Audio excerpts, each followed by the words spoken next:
खुद से बहस करोगे तो सारे सवालों के जवाब मिल जाएंगे, अगर दूसरों से करोगे तो नए सवाल खड़े हो जाएंगे। जानवरों में तग़ज़िया, न्यूट्रिशन इन एनिमल्स। सलाम दोस्तों, हमने पहले सबक में पढ़ा है कि पौधे ज़ियाई तालीफ यानी फोटोसिंथेसिस के ज़रिए अपनी ग़िज़ा तैयार करते हैं, लेकिन जानवर ऐसा नहीं कर सकते। जानवर अपनी ग़िज़ा पौधों से हासिल करते हैं, यानी पौधों को खाकर या फिर इन जानवरों को खाकर जो पौधों को खाते हैं। आपको याद होगा कि तमाम अज़वियों को, जिनमें इंसान भी शामिल हैं, अपने जिस्म की नशोनुमा, इसकी मरम्मत और इसको काबिल अमल रखने के लिए ग़िज़ा की ज़रूरत होती है। ग़िज़ा में बहुत सारे अज्जा पाए जाते हैं, जैसे कि कार्बोहाइड्रेट, प्रोटीन, विटामिन वगैरह। ये बहुत पेचीदा होते हैं, इनको ऐसे ही काम में नहीं लाया जा सकता, इनको मज़ीद सादा अशिया में तोड़ दिया जाता है। ये बिल्कुल इस तरह है जैसे सारी प्याज को सालन में डालकर नहीं पकाया जाता, बल्कि इसके छोटे छोटे टुकड़े करके सालन में इस्तेमाल किया जाता है। इसी तरह ग़िज़ा भी हमारे जिस्म में दाखिल होकर मज़ीद छोटे छोटे टुकड़ों में तक़सीम हो जाती है, जिसे हाज़िमा कहा जाता है। यानी ग़िज़ा के पेचीदा अज्जा को ज़्यादा आसान अशिया में तोड़ देने के अमल को हाज़िमा कहा जाता है। इसे अंग्रेज़ी में डाइजेशन कहते हैं।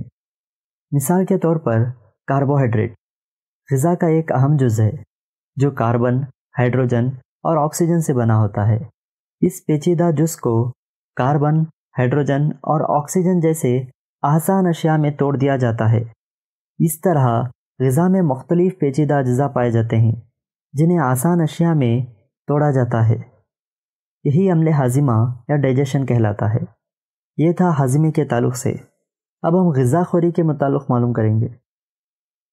तमाम जानदारों को ग़िज़ा की ज़रूरत होती है, और मुख्तलिफ़ जानदारों की ग़िज़ा भी मुख्तलिफ़ होती है। जिस्म की नशोनुमा और तवानाई के लिए मुख्तलिफ़ ग़िज़ा का इस्तेमाल करना और जिस्म में इनको पहुँचाना ग़िज़ाख़ोरी कहलाता है। इसके मुख्तलिफ़ तरीक़े होते हैं, आइए मालूम करें। ग़िज़ाख़ोरी के मुख्तलिफ़ तरीक़े। जिस्म में ग़िज़ा पहुँचने के तरीक़े मुख्तलिफ़ अज़वियों में मुख्तलिफ़ होते हैं। शहद की मक्खियाँ और तितलियाँ फूलों का रस चूसते हैं। इंसानों और बहुत से दूसरे जानवरों के बच्चे माँ का दूध पीते हैं, और अज़दा वग़ैरह अपने शिकार जानवरों को निगल लेते हैं। कुछ आबी जानवर अपने आस पास तैरते हुए छोटे छोटे ग़िज़ाई ज़र्रात को छान कर अपनी ग़िज़ा बना लेते हैं।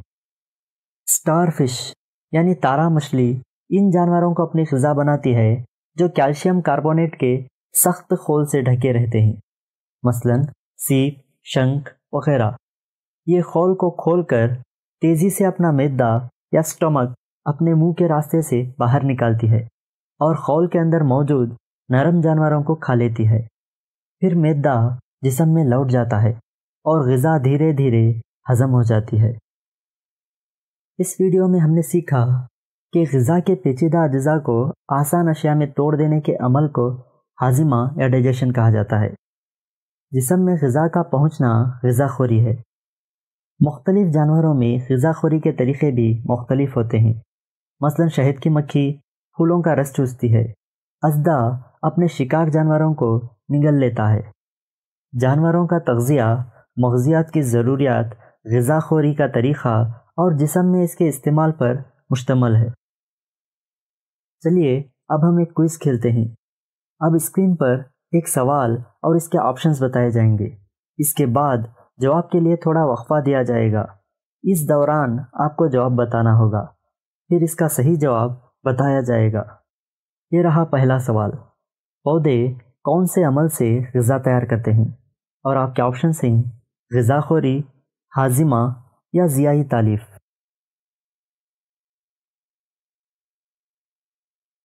اس کا صحیح جواب ہے ضیائی تالیف۔ پودے ضیائی تالیف کے عمل سے غذا تیار کرتے ہیں۔ سوال نمبر 2، غذا کے پیچیدہ اجزاء کو آسان اشیاء میں توڑ دینے کا عمل کیا کہلاتا ہے؟ اور آپ کے آپشنز ہیں غذا خوری، ہاضمہ یا ضیائی تالیف۔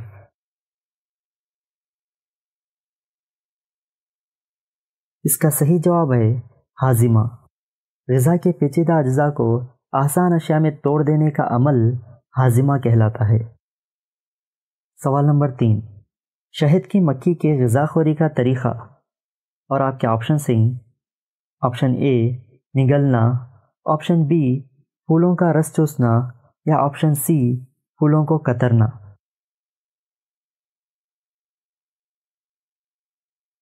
اس کا صحیح جواب ہے پھولوں کا رس چوسنا، یعنی شہد کی مکھی کے غذا خوری کا طریقہ پھولوں کا رس چوسنا ہے۔ اللہ حافظ۔